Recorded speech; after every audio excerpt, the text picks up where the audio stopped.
इस समय बांग्लादेश में हिंदुओं के ऊपर भयानक अत्याचार हो रहा है। पिता के सामने बेटी का बलात्कार हो रहा है, पति के सामने पत्नी का बलात्कार हो रहा है, बच्चों के सामने मां का बलात्कार हो रहा है, भाई के सामने बहन का बलात्कार हो रहा है। बांग्लादेश में भी संविधान है, बांग्लादेश में भी सुप्रीम कोर्ट है, बांग्लादेश में भी संसद है, बांग्लादेश में भी सेना है, बांग्लादेश में भी मिसाइल है, सब कुछ बांग्लादेश में है जो भारत के पास है।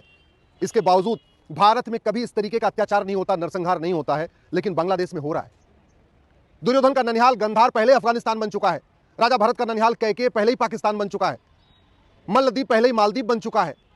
भारत के 9 राज्यों में हिंदू खत्म हो चुके हैं, 200 जिलों में हिंदू खत्म हो चुके हैं, 1500 तहसीलों में खत्म हो चुके हैं। भारत की डेमोग्राफी, जो भारत के बॉर्डर की 300 तहसीलें, उसकी डेमोग्राफी बदल गई है। इसलिए हमें जो कुछ बांग्लादेश में हो रहा है, हमें बांग्लादेश के हिंदुओं की चिंता करने के साथ साथ भारत में स्थिति ना आए, इसकी भी चिंता करनी चाहिए। ये जो बांग्लादेश है, पहले ईस्ट बंगाल था, पहले बंगाल का हिस्सा था, बंगाल के 2 टुकड़े हुए, अंग्रेजों ने 2 टुकड़े कर दिए, East Bengal West Bengal. East Bengal Bangladesh बन गया, वेस्ट बंगाल हमारे पास है। ऐसे पंजाब के 2 टुकड़े किए अंग्रेजों ने, ईस्ट पंजाब और वेस्ट पंजाब। ईस्ट पंजाब हमारे पास है, वेस्ट पंजाब पाकिस्तान बन गया।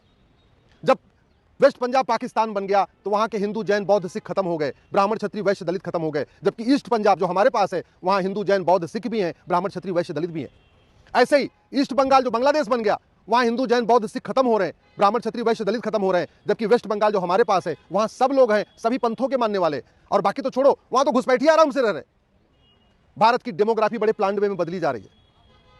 हमें बांग्लादेश के हिंदुओं के लिए आवाज तो उठाना ही उठाना है, लेकिन जो बांग्लादेश में हो रहा है वो भारत में ना हो, इसके लिए भी हमें चिंता करना पड़ेगा। ये जो सोच है ना पाक नापाक की, ये जो सोच है नेक और काफिर वाली, इस सोच को ठीक करना जरूरी है। और भारत में ये सोच बहुत तेजी के साथ फैल रही है।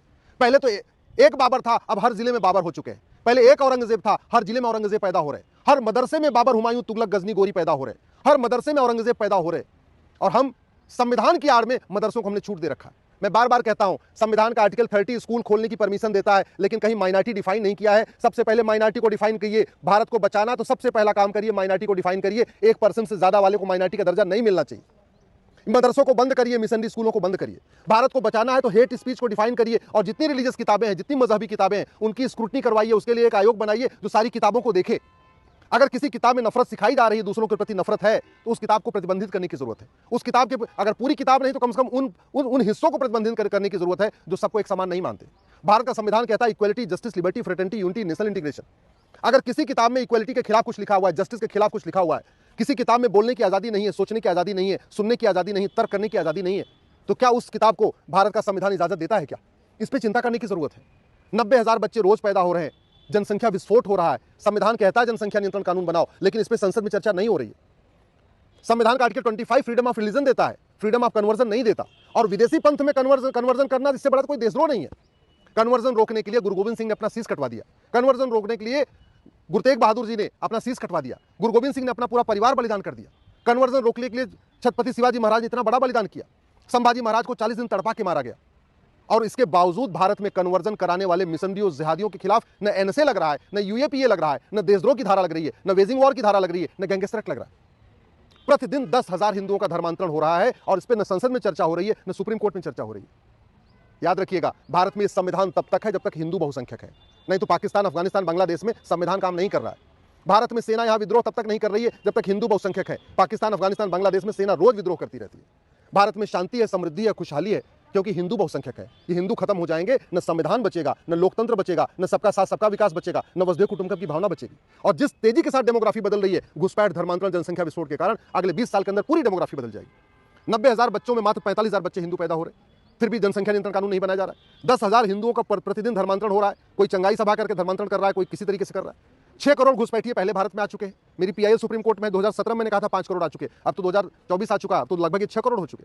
फिर भी घुसपैठियों और उनके मददगारों पर न एनएसए लग रहा है, न यूएपीए लग रहा है, न वेजिंग वॉर लग रहा है, न देशद्रोह लग रहा है, न गैंगस्टर एक्ट लग रहा है। जो धर्मांतरण करा रहे हैं लालच देके, धोखा देके, पहचान छिपा के, उनके खिलाफ भी गंभीर धाराएं नहीं लग रही है। लब जिहाद के खिलाफ न एनएसए लग रहा है, न देशद्रोह लग रहा है, न गैंगस्टर एक्ट लग रहा है, न वेजिंग वॉर लग रहा है। ड्रग्स जिहाद चल रहा है बहुत तेजी के साथ। बड़े प्लान्ड वे में भारत को बर्बाद करने के लिए, भारत की डेमोग्राफी बदलने के लिए, स्कूल में, कॉलेज में, चाहे वो लॉ कॉलेज हो, चाहे मेडिकल कॉलेज, चाहे इंजीनियरिंग कॉलेज हो, चाहे यूनिवर्सिटी हो, वहाँ बड़े प्लान्ड वे में चुन चुन के हिंदू लड़कों को नशा बांटा जा रहा है, उनको नशेड़ी बनाया जा रहा है। एक तो हिंदुओं के 1 और 2 बच्चे, एक बच्चा होता है, मैक्सिमम 2 बच्चा होता है, उसमें भी उनको नशेड़ी बना दिया जा रहा है। नशे में नपुंसकता की दवा दी जा रही है, जिससे वो धीरे धीरे नपुंसक बन जा रहे हैं। तो नपुंसक बन जाएंगे तो पूरी की पूरी उनका तो परिवार खत्म हो जाएगा। अगर हमने लब जिहाद, ड्रग जिहाद, घुसपैठ जिहाद, धर्मांतरण जिहाद और जनसंख्या जिहाद के खिलाफ कठोर कानून नहीं बनाया, तो याद रखिए जो आज बांग्लादेश में हो रहा है वही भारत में भी होगा। अगर हमने समान शिक्षा समान नागरिक संहिता तत्काल लागू नहीं किया, अगर हमने यहां समान धर्मस्थल संहिता लागू नहीं किया, अगर हमने हेट स्पीच को डिफाइन नहीं किया, अगर हमने धर्म और रिलीजन के अंतर को डिफाइन नहीं किया, और हमने अगर मजहब के आधार पर जो नियम कानून चल रहे हैं, मंत्रालय चल रहा है, आयोग चल रहा है, जो मजहब के आधार पर वजीफा दिया जा रहा है, मजहब के आधार पर जो जिस तरीके से पूरा खेल चल रहा है, इसको नहीं रोका, तो जो पाकिस्तान में हुआ, जो कश्मीर में हुआ, जो आज बांग्लादेश में हो रहा है, कुछ दिन के बाद ये पूरे देश में होगा। क्योंकि जिस तेजी के साथ डेमोग्राफी बदल रही है, 20 साल के बाद यहां भयानक नरसंहार शुरू होगा। इसलिए मैं आप लोगों से आग्रह कर रहा हूं, दल गुलामी छोड़ दीजिए, पार्टियों की गुलामी छोड़ दीजिए, अपने बच्चों की चिंता करिए, अपने बेटी बेटी की चिंता करिए, अपने नाती नातिन की चिंता करिए, अपने पोते और पोती की चिंता करिए। और सांसदों विधायकों से कहिए कि संसद का सत्र चल रहा है, घुसपैठियों को भगाने के लिए कानून बनाए। मैं गारंटी के साथ कहता हूं, आप जिस दिन सरकारें घुसपैठियों और उनके मददगारों के खिलाफ एनएसए, यूएपीए, देशद्रोह, गैंगस्टर एक्ट और वेजिंग वॉर लगाएंगी, जिस दिन घुसपैठियों और उनके मददगारों की 100% संपत्ति जब्त करके, उनकी नागरिकता खत्म करके उनको आजीवन कारावास देना शुरू करेंगी, 80% घुसपैठी अपने आप भाग जाएंगे, एनआरसी की जरूरत ही नहीं पड़ेगी। जिस दिन धर्मांतरण कराने वाले मिशनरियों, जिहादियों और उनके मददगारों के खिलाफ एनएसए, यूएपीए, देशद्रोह, वेजिंग वॉर, गैंगस्टर एक्ट लगा के उनकी प्रॉपर्टी जब्त करना शुरू करेंगे, उनकी नागरिकता खत्म करना शुरू करेंगे, उनको जेल में सड़ाना शुरू करेंगे, मैं गारंटी के साथ कहता हूं धर्मांतरण बंद हो जाएगा, 1 महीने के अंदर बंद हो जाएगा।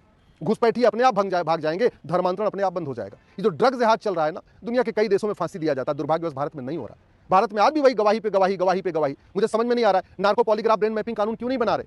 अग्नि बना सकते हैं, ब्रह्मोस बना सकते हैं, राफेल खरीद सकते हैं, चंद्रमा पे जा सकते हैं, मंगल पे जा सकते हैं, तो नार्को पॉलीग्राफ ब्रेन मैपिंग कानून क्यों नहीं बना सकते? क्यों ये गवाही वाला सिस्टम चल रहा है? अरे जो ड्रग स्मगलर है उनको पकड़िए और पकड़ के उनका सीधे नार्को पॉलीग्राफ ब्रेन मैपिंग करिए, उनको फांसी दीजिए, उनकी प्रॉपर्टी जब्त करिए, फांसी दीजिए, काम खत्म। जो लोग लफ्ज़ जिहाद कर रहे हैं, लैंड जिहाद कर रहे हैं या धर्मांतरण करा रहे हैं, उनका narco polygraph brain mapping test करिए, उनको सीधे आजीवन कारावास दीजिए, उनकी प्रॉपर्टी जब्त करिए, उनकी नागरिकता खत्म करिए। जो घुसपैठी है उनको पकड़िए और सीधे उनका narco polygraph brain mapping test करिए। और जो उनकी मदद करते हैं, चाहे वो आधार बनवाते हैं, चाहे राशन कार्ड बनवाते हैं, चाहे ड्राइविंग लाइसेंस बनवाते हैं, वोटर आईडी बनवाते हैं, बर्थ सर्टिफिकेट बनवाते हैं, उनके खिलाफ भी देशद्रोह की धारा लगाइए, उनको भी जेल में डालिए। जब तक भारत में जो उनके मददगार बैठे हैं ना घुसपैठियों के, जब तक भारत में जो सफेद पोस्ट मददगार बैठे हैं जो उनके खिलाफ ह्यूमन राइट की बात करते हैं, जब तक उनको सजा नहीं मिलेगी, ये पाखंड चलता रहेगा।